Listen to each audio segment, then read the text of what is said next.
Noong March 31, 2024, isang kababayan natin ang nagmula sa Manolo Fortich, Bukidnon, ang nagangalang Melvin Jerusalem ang nagbaklas sa kampyonato ng isang Hapon na si Yuday Sigioka. Nakuha nga ng ating kababayan mga idol ang WBC World Minimum Weight title na pinaghaharian ng Hapon sa pamamagitan ng split decision. At nang hindi nakapagtimpi, ipinaghihiganti ito ng kanyang kapatid na si Jinhiro Sigioka noong July 28, 2024 sa pamamagitan ng paghaharap sa isa pa nating kababayan na si Pedro Taduran na isang kilalang kid general sa Parañaque City, Metro Manila. Ngunit bigo si Jinhiro Sigioka sa kanyang layunin mga idol dahil kagaya ng kanyang kapatid, binaklasan din ito ng titulo ng ating kababayan at nakuha ang pinaghahariang IVF World Minimum Weight title na hawak ni Jinhiro Sigioka. Matindi ang sinapit ni Jinhiro Sigioka sa kamay ng ating kababayan mga idol pagkatapos ng laban.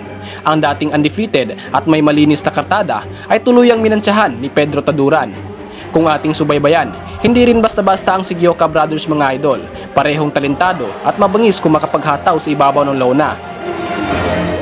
Sa kanilang pagkakataon, ay nanatili itong mga undefeated at naghahari sa parehong minimum weight division at hawak ang WBC at IVF title.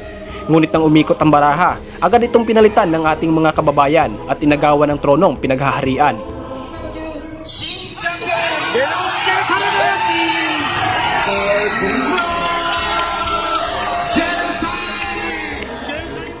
Ngayong buwan, August 24, 2024, muling magbabalik ang isa sa mga Sigioka brothers na si Yuday Sigioka.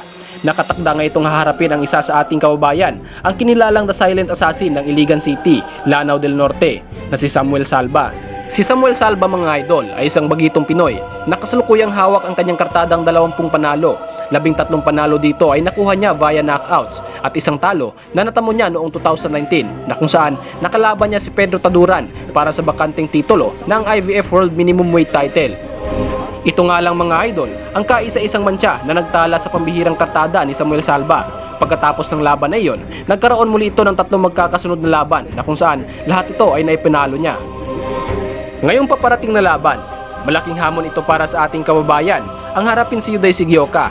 At ito nga mga idol, ang kauna-unahang laban ni Samuel Salva na gaganapin sa ibang bansa dahil ang laban na ito ay nakatakdang gaganapin sa loob mismo ng bansang Japan. Bukod sa dayo ang ating kababayan, hindi rin basta-basta itong si Yuday Sigioka dahil dati nitong hawak ang WBC World Minimum Weight title.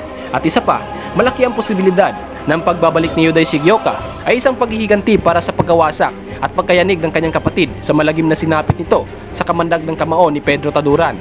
Mga idol, uubra kaya dito ang ating kababayan? Wala namang imposible sa dugong Pinoy, lalong-lalo na kapag ang hangarin nito ay ang makapag-uwi ng karangalan sa ating bansa. Kagaya na lamang sa pagbabaklas ng kampyonato ni Melvin Jerusalem sa mga kamay ni Yuday Sigioka.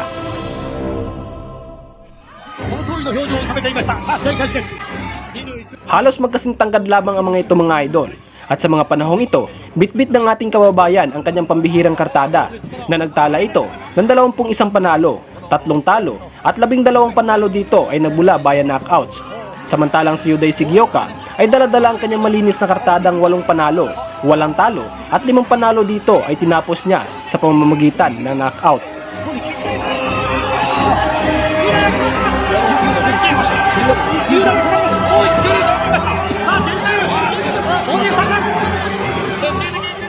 Tansya ng ating kababayan mga idol ang pambihirang galaw at estilo ng Hapon na talaga namang nagpakita ito ng abilidad sa harap ng ating kababayan. Kitang-kita naman sa mga mukha ni Yuday Sigioka na naglalayon itong hindi patatagalin ang laban.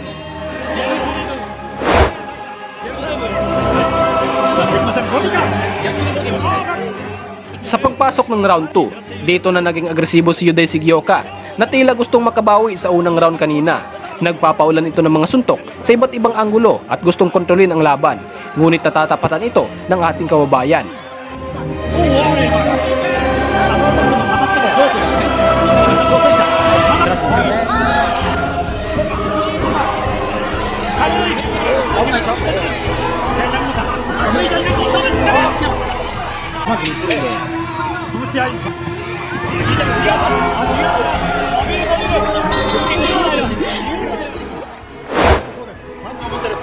Sa pagpasok ng round 3, parehong estilo pa rin ang ipinapaikot ni Yuday Sigioka at walang pagbabago ang kanyang pagkontrol ng laban.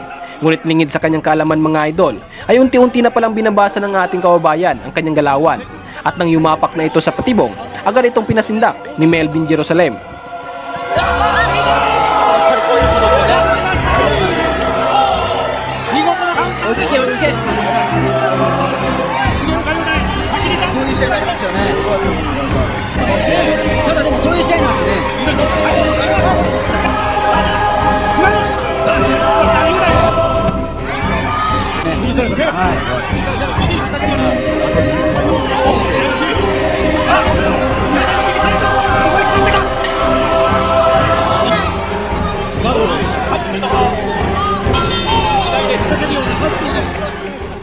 Tila uminit na nga ang mga tainga nito mga idol at nanggigigil sa ating kababayan. Napapalingaw pa ito sa bawat suntok ni Jerusalem na nagbabadyang hindi umano nasasaktan.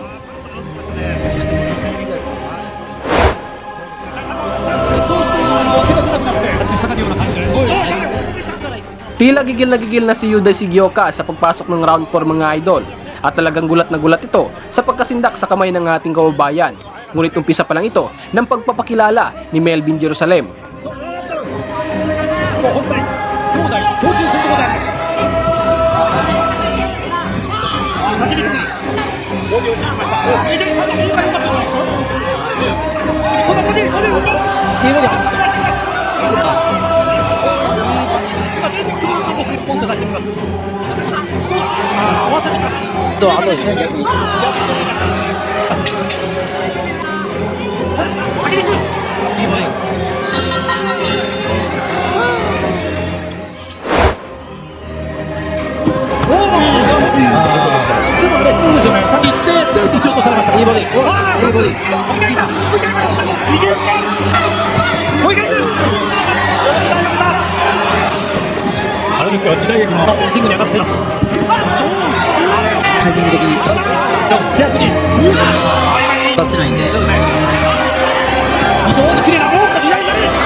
Sa pagdagsa ng round 6, panay salo ng hapon ang mga suntok ng ating kababayan na tila hindi ito umatras at patuloy na binabaliwala ang hataw ni Jerusalem hanggang sa muli ito nakakain ng isang pasulungat na straight at dahilan ng kanyang pagkabuwal sa pangalawang pagkakataon.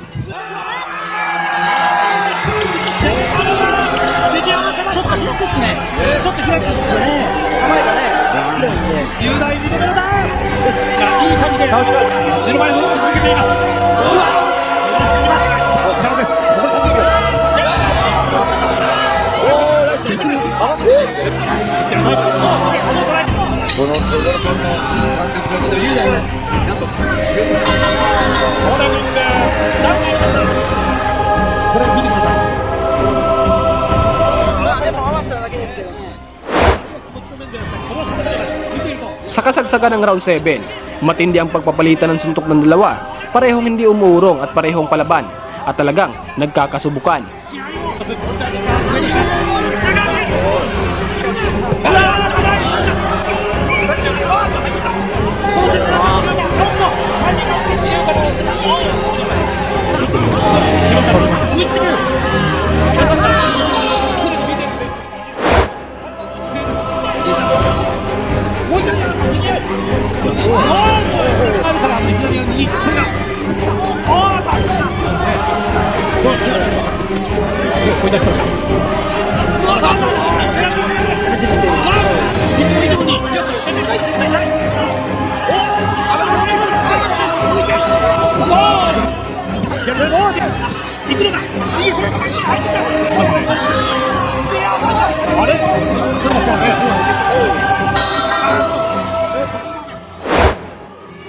Yuday選手も選手です。ちょっと乗ってきてるんですよね。Pambihirang taktika nga ang ginamit ng ating kababayan mga idol. Hindi mabilang ang mga suntok nito na dumadapo sa katawan at mukha ng kalaban na pinapakawalan niya mula sa iba't ibang mga anggulo.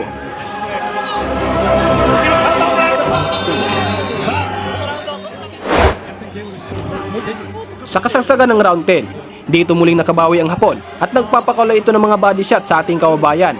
Ngunit kung tibay ng sikmura at pangaang pag-uusapan, lamang si Melvin Jerusalem.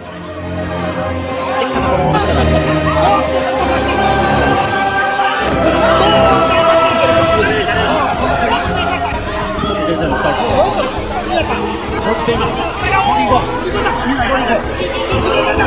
うジェルサレムカウンターをあれだから多分の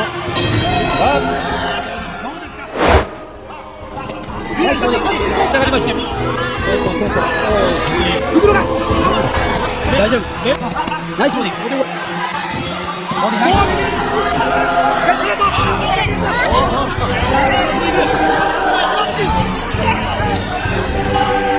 いくらとにかく打ち切れるぞ。もう一回詰めていく。もう一回タイムを出します。先に来ました。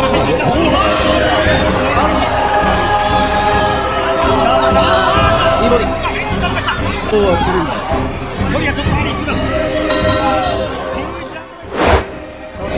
Sa huling mga round at sa pagpasok ng round 12, todo bigay na si Yuday Sigioka dito mga idol at makikitang walang masyadong distansya ang mga laro nito na tila may layuning tapusin ang laban na pabor sa kanyang kamao. Ngunit ang layuning ito ay taglay ni Jerusalem at natapos ang laban mga idol na pabor sa ating kababayan.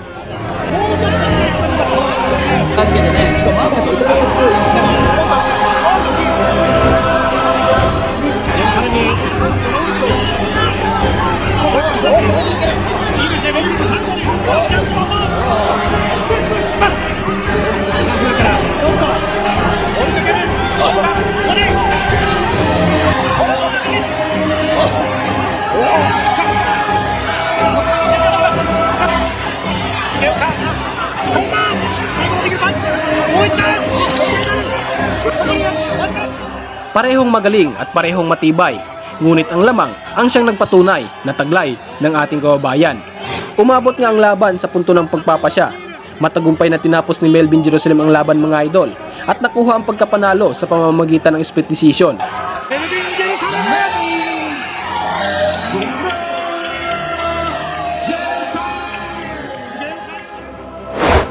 Ang pagkatalo na natamo ni Yuday Sigioka mga idol ay ang unang mantsa na nagtala sa kanyang malinis na kartada.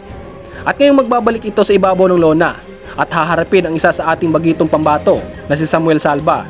Makuha kaya nitong palitan at dagdagan ang mga bilang ng kanyang mga naitumba o di kaya matatamo ng ating kababayan ang sigaw ng karangalan.